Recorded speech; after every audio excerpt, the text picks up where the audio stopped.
मैं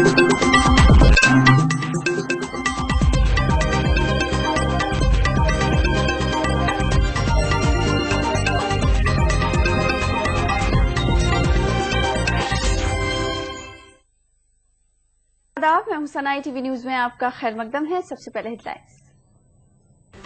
मगरबी बंगाल में पोलिंग के दौरान धांधली का मामला, बीजेपी ने इलेक्शन कमीशन से सीसीटीवी कैमरे और नीम फौजी दस्तों की तैनाती का किया मुतालबा। अमित शाह ने यूपी में साफ और शफाफ इंतखाबात का किया मुतालबा। समाजवादी पार्टी के कारकुनों पर बूथों पर कब्जा करने का लगाया इल्जाम। दिल्ली में इलेक्शन कमीशन के खिलाफ समाजवादी पार्टी के कारकुनों ने किया एहतजाज। आजम खां से पाबंदी हटाने का किया मुतालबा। आसाम में मिलिटेंटों की फायरिंग में हलाक होने वालों की तादाद हुई 32। फिरका वाराना तौर पर हसास इलाकों में कर्फ्यू जारी। यूक्रेन तशद्दुद और जराइम के वाकयात, जनूबी शहर ओडेसा में 30 अफराद हलाक।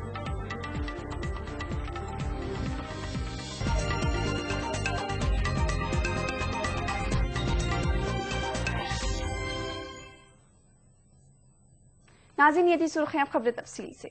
मगरबी बंगाल में चुनाव के दौरान हुई धांधली पर बीजेपी ने इलेक्शन कमीशन से शिकायत की है। बीजेपी के एक वफद ने आज दिल्ली में चीफ इलेक्शन कमिश्नर से मुलाकात करके मुतालबा किया कि मगरबी बंगाल में आइंदा इंतखाबी मरहलों में तमाम बूथों पर सीसीटीवी कैमरे लगाने के साथ साथ नीम फौजी दस्तों को तैनात किया जाना चाहिए।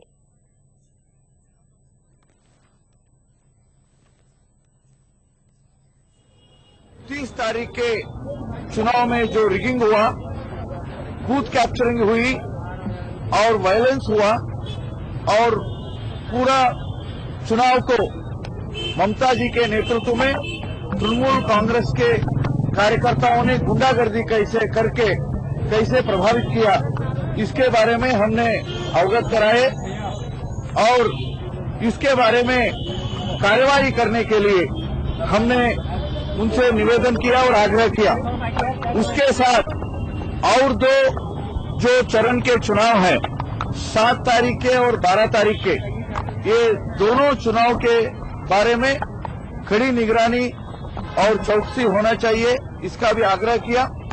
जैसे उच्चतम न्यायालय का रूलिंग है, वैसे हर पोलिंग बूथ में सीसीटीवी का विजिलेंस होना चाहिए और पैरा मिलिट्री फोर्सेस तैनात होना चाहिए।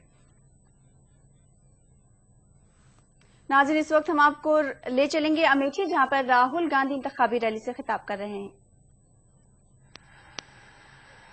कोर्ट में विपक्ष के लोगों ने उसको रोका। कोर्ट में गए और उन्होंने कहा कि भाई अमेठी रायबरेली को कैसे मुफ्त बिजली दी जा रही, तो ये आपका भला नहीं चाहता।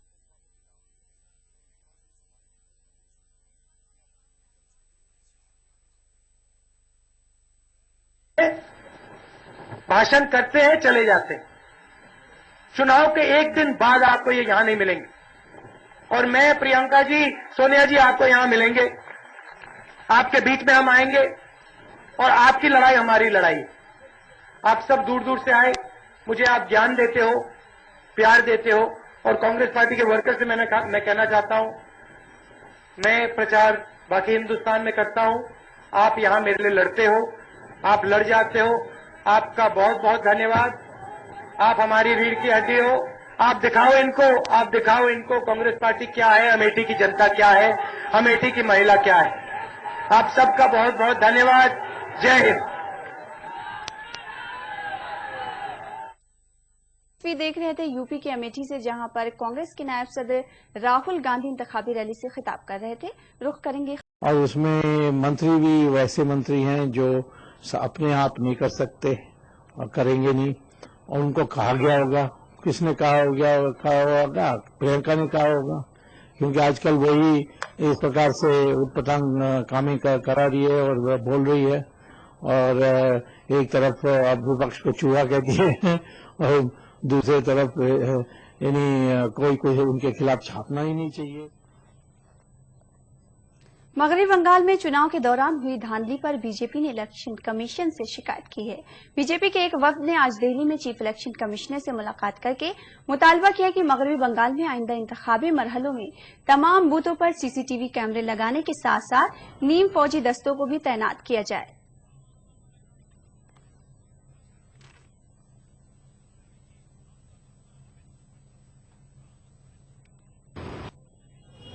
30 तारीख के चुनाव में जो रिगिंग हुआ, बूथ कैप्चरिंग हुई और वायलेंस हुआ और पूरा चुनाव को ममता जी के नेतृत्व में तृणमूल कांग्रेस के कार्यकर्ताओं ने गुंडागर्दी कैसे करके कैसे प्रभावित किया, इसके बारे में हमने अवगत कराए और इसके बारे में कार्यवाही करने के लिए हमने उनसे निवेदन किया और आग्रह किया।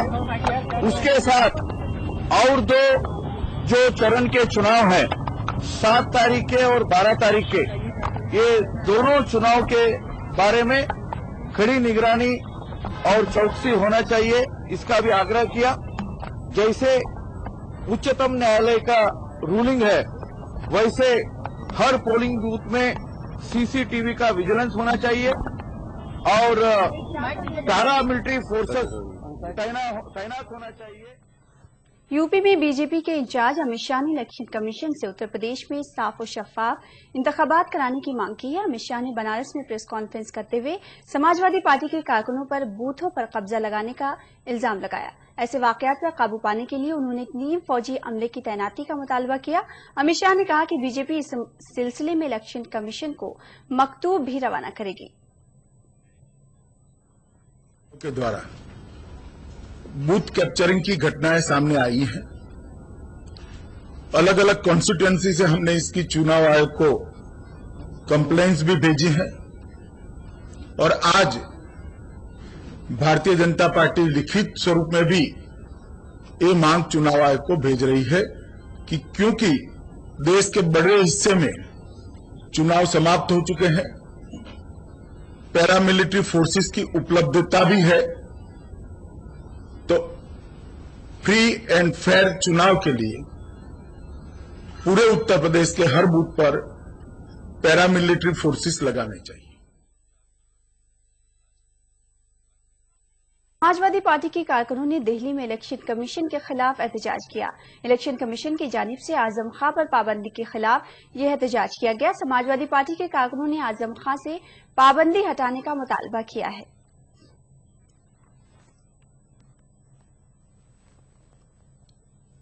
नरेंद्र मोदी के जरिए गुजरात में एक खातून की मुबैना जासूसी का मामला तूल पकड़ता जा रहा है। कल हुकूमत के जरिए जांच कमीशन की बात सुनकर बीजेपी की भवें चढ़ गई। बीजेपी लीडर मुख्तार अब्बास नकवी ने हुकूमत पर सवाल उठाया है कि अब जबकि यूपीए हुकूमत अपने दिन गिन रही है, इसलिए जहनी दिवालियापन का सबूत दे रही है। उन रूटीन अपॉइंटमेंट में तो किसी को एतराज नहीं है, लेकिन ये जो जल्दबाजी में इनको लगता है कि सारे काम इन एक हफ्तों में 1.5 हफ्तों में जब इनकी विदाई का बैंड बाजा बज रहा हो तो कर डालो। तो दिक्कत यह है कि इनकी विदाई के बैंड बाजे के साथ साथ इनके दिमाग का भी बैंड बाजा बज गया है और दिमाग का बैंड बाजा बजने की वजह से ये दिमागी रूप से पूरी तरह से हताश और निराश तो है ही, दिमागी रूप से बिल्कुल बिगड़ भी गए हैं और जिसका नतीजा है कि जिस तरह के निर्णय कर रहे हैं, जिस तरह की बातें बोल रहे हैं, तो वो अपने आप में इस बात का सबूत है कि डिफीट से पहले ये पूरी। गुजरात के जासूसी मामले में जांच कमीशन की तश्कील देने के फैसले का कांग्रेस तर्जुमान राशिद अल्वी ने खैर मकदम किया है। राशिद अल्वी का कहना है कि इस मामले में अवाम के सामने सच्चाई आनी चाहिए।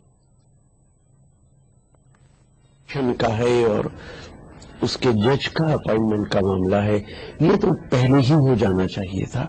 अभी भी देर हुई है, लेकिन सरकार का एक काबिले तारीफ कदम है।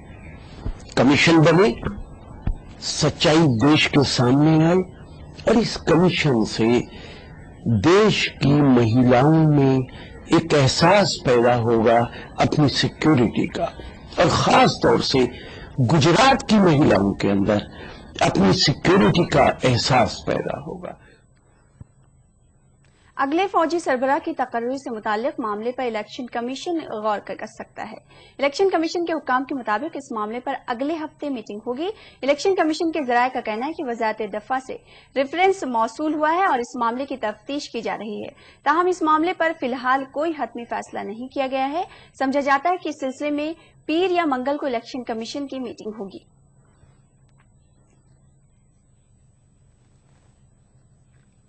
नरेंद्र मोदी का कहना है कि उत्तराखंड के सैलाब मुतासरीन को इमदाद पहुंचाने में हुकूमत नाकाम हो गई है। बीजेपी के वज़ारत उज़्मा के उम्मीदवार नरेंद्र मोदी ने उत्तराखंड के श्रीनगर में एक इंतखाबी रैली से खिताब किया। इस मौके पर मोदी ने कहा कि उत्तराखंड के सैलाब मुतासरीन के लिए गुजरात हुकूमत ने भी ताउन किया है। ताहम उत्तराखंड सैलाब मुतासरीन अब भी पूरी दुनिया में नाकामी और मायूसी की एक तस्वीर पेश कर रहे हैं।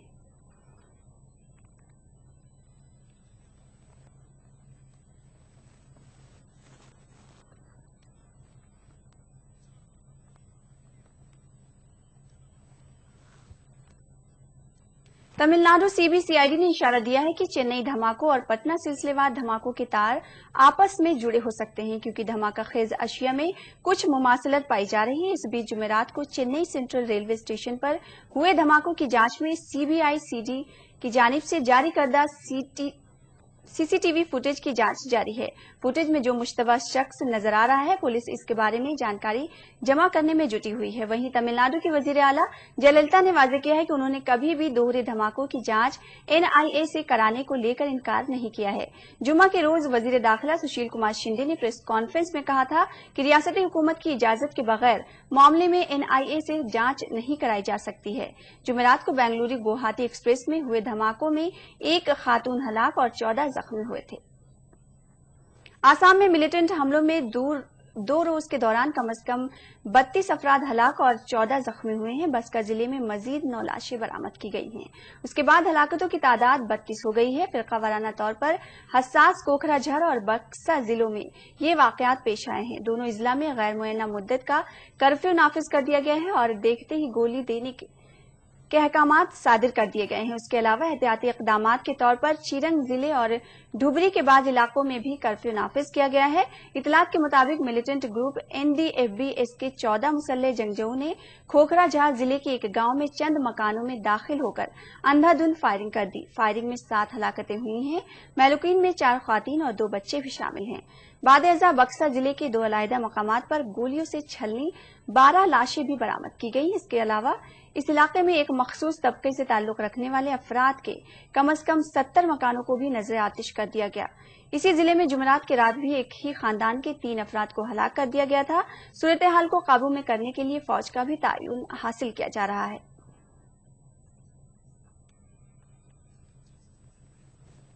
बड़ा एरिया में गया था तो वहाँ जो एकदम छोटा 2 साल का बच्चा को भी नहीं छोड़ा गया है, 4 साल का बच्चा भी उसको भी मारा गया है। तो ये देखे उन लोग का जो पब्लिक का जो रिपोर्ट है, वो लोग बोल रहा है कि इसमें बीपीएफ जड़ित है और बीपीएफ का लोग इसमें शामिल होके ये क्या है, इलेक्शन का टाइम में लोग का साथ झगड़ा हुआ था और उसके बाद ये घटना हो गया। आप ये बोल सकते हैं कि इलेक्शन रिलेटेड वायलेंस है और एक्चुअली इलेक्शन रिलेटेड वायलेंस है। अभी वो कम्युनिटी का ऊपर चला गया, क्योंकि वो प्रमिला रानी ब्रह्मो जब स्टेटमेंट दे दिया, स्टेटमेंट देने का बाद ये हुआ, तो इसलिए ये इलेक्शन रिलेटेड है, लेकिन अभी वो कम्युनिटी का ऊपर चला गया, कम्युनिटी वाइज हो गया। बीजेपी ने आसाम में तशद्दुद का ठेकरा कांग्रेस के सर फोड़ने की कोशिश की है। बीजेपी लीडर बलबीर पुंज का कहना है कि आसाम में हो रहे तशद्दुद कांग्रेस की दाखिली जंग का शाखसाना है। बलबीर पुंज ने कांग्रेस पर तंज करते हुए सवाल किया कि गुजरात के ताल्लुक से हंगामा बर्पा करने वाले लोग आज खामोश क्यों हैं। लोग हैं जो तरुण गोगोई को हटाना चाहते हैं और ये अंदरूनी जो राजनीति है उसी में से खूनी खेल खेला जा रहा है। और अभी वो लोग जो अपने आप को बहुत सेक्युलर मानते हैं और गुजरात में किसी एक को थप्पड़ भी लग जाए तो उसके ऊपर इतना शोर मचाते हैं। मैं पूछता हूँ आज है कहाँ, जबकि असम के अंदर जो खेल हो रहा है, खूनी खेल हो रहा है, वो असम के अंदर जो कांग्रेस की आंतरिक राजनीति है उसका जहरीला परिणाम है। खबरों का सिलसिला जारी रहेगा, वक्त है ब्रेक का।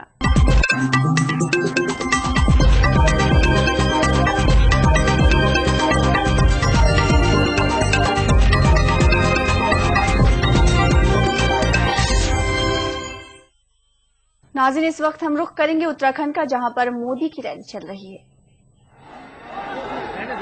करते करते आज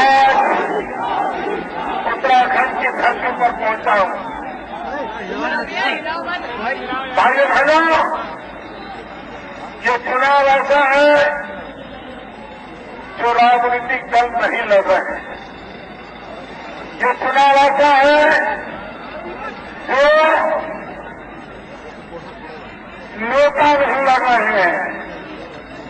ये चुनाव ऐसा है जो उम्मीदवार नहीं लड़ रहे हैं। लेकिन ये चुनाव ऐसा है जो देश की कोटि-कोटि जनता चुनाव लड़ रही है।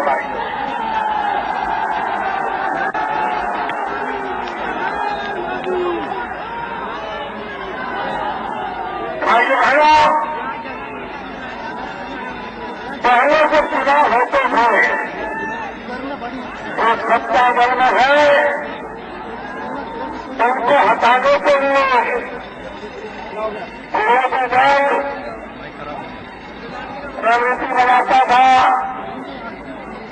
गठबंधन करता था, योजना बनाता था।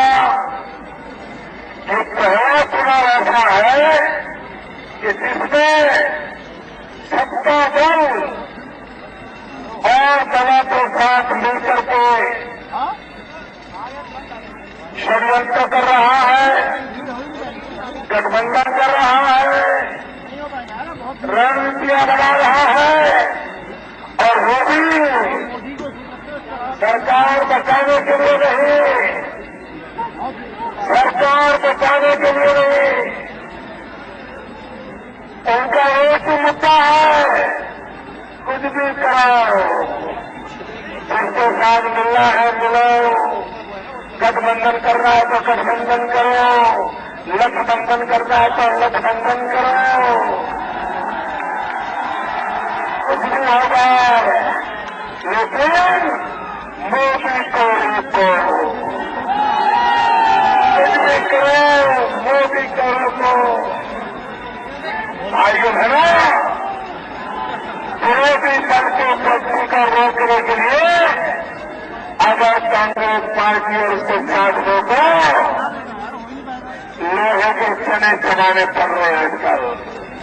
और एक मुद्दा आप सुबह शाम कांग्रेस के नेताओं के भाषण सुनिए, सपा के नेताओं का भाषण सुनिए, बसपा का भाषण सुनिए, लालू जी को सुनिए, ममता जी को सुनिए, मायावती को सुनिए, कोई भी नेता ले लीजिए देश में,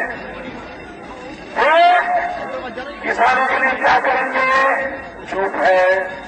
नौजवान के लिए क्या करेंगे, चुप है। माँ बहनों के लिए क्या करेंगे, चुप है। गांव के लिए क्या करेंगे, चुप है।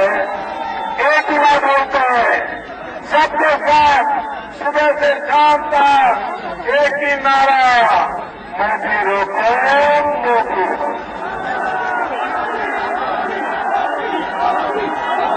मोदी रोको, मोदी रोको। नाज़रीन, आप सीधी तस्वीर देख रहे थे उत्तराखंड से, जहां पर मोदी इंतखाबी रैली से खिताब कर रहे थे। इस मौके पर उन्होंने तमाम सियासी जमातों को आड़े हाथों लिया। उन्होंने कहा इस बार चुनाव जो है वो हम नहीं बल्कि आवाम लड़ रहे हैं। रुख करेंगे कुछ और खबरों का। श्रीनगर शहर के डाउनटाउन में 5 पुलिस स्टेशनों के तहत आने वाले इलाकों में गैर मुअय्यना मुद्दत का कर्फ्यू मुसलसल तीसरे रोज भी जारी है। नवाकदल में बुध के रोज सिक्योरिटी फोर्सेज की फायरिंग में एक नौजवान की हलाकत के बाद इस इलाके में एहतियाती तौर पर कर्फ्यू नाफिज किया गया था। इन इलाकों में पुलिस और सीआरपीएफ को बड़ी तादाद में तैनात किया गया है। इन इलाकों में दाखिलों के पॉइंट को सील कर दिया गया है और किसी को भी डाउनटाउन की जानिब जाने की इजाजत नहीं दी जा रही है। डिवीजनल इंतजामिया ने पहले ही इस वाकये की मजिस्ट्रेरियट जांच का हुक्म दे दिया है। जिला मजिस्ट्रेरियट इस वाकये की जांच करेगी।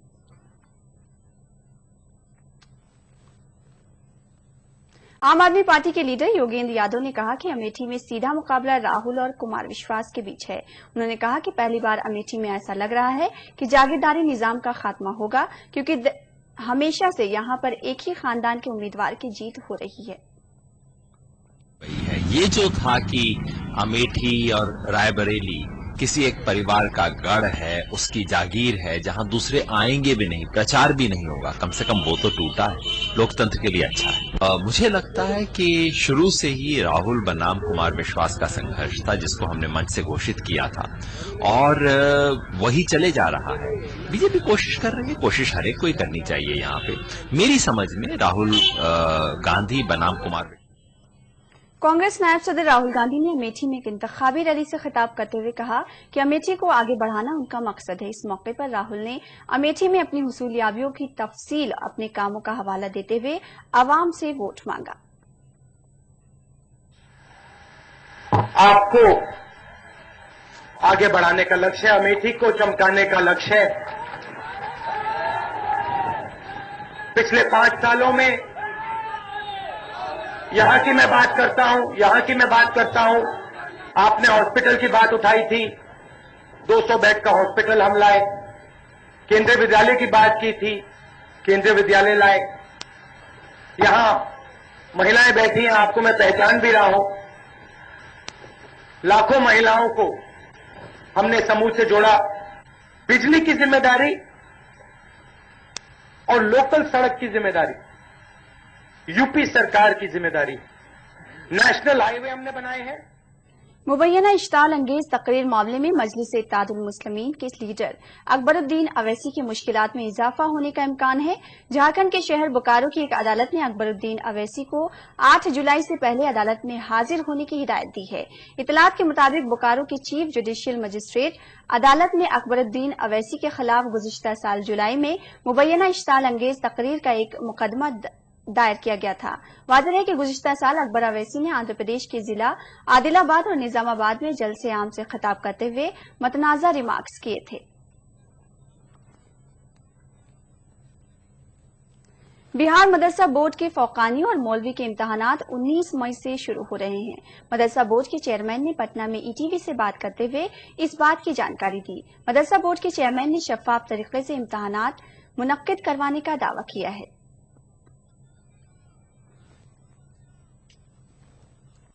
पार्लिमानी इंतखाबात के सबब बिहार मदरसा एजुकेशन बोर्ड के फौकानिया और मौलवी का इम्तहान मुलतवी हो गया था, लेकिन फिर से बोर्ड ने फौकानिया और मौलवी के इम्तहानात की तारीखों का ऐलान कर दिया है।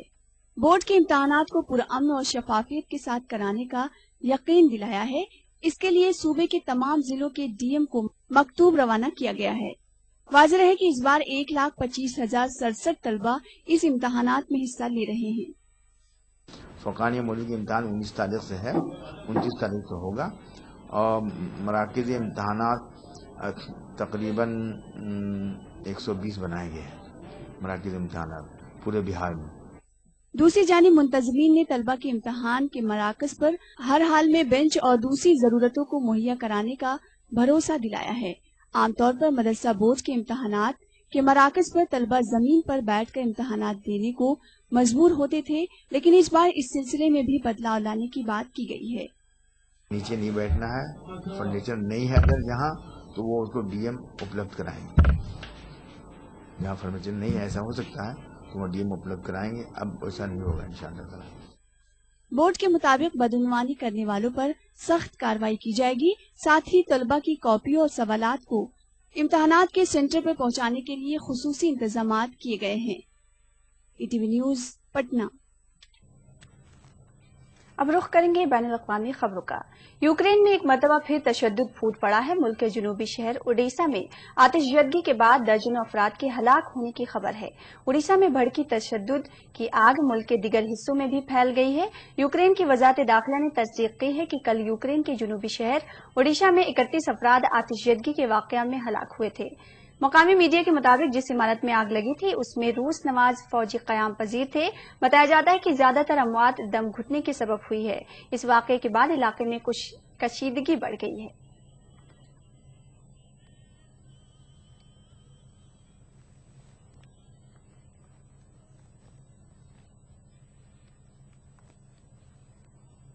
आज दिल्ली में 61वें नेशनल फिल्म अवार्ड तकरीब मुनक्किद होगी। इस तकरीब में सदर जमहूरिया प्रणब मुखर्जी, नॉन फ्यूचर और फीचर फिल्मों के जिम्मे के लिए 80 अवार्ड तकसीम करेंगे, जिनमें बावकार दादा साहब फाल्के अवार्ड भी शामिल है। वजारत इत्तलात और नशरियात की जानिब से जारी करदा बयान के मुताबिक मारूफ नगमा निगार और शायर गुलजार को दादा साहब फाल्के अवार्ड भी दिया जाएगा। इस मौके पर वजीर बड़ा इत्तलात और नशरियात मनीष तिवारी भी मौजूद होंगे।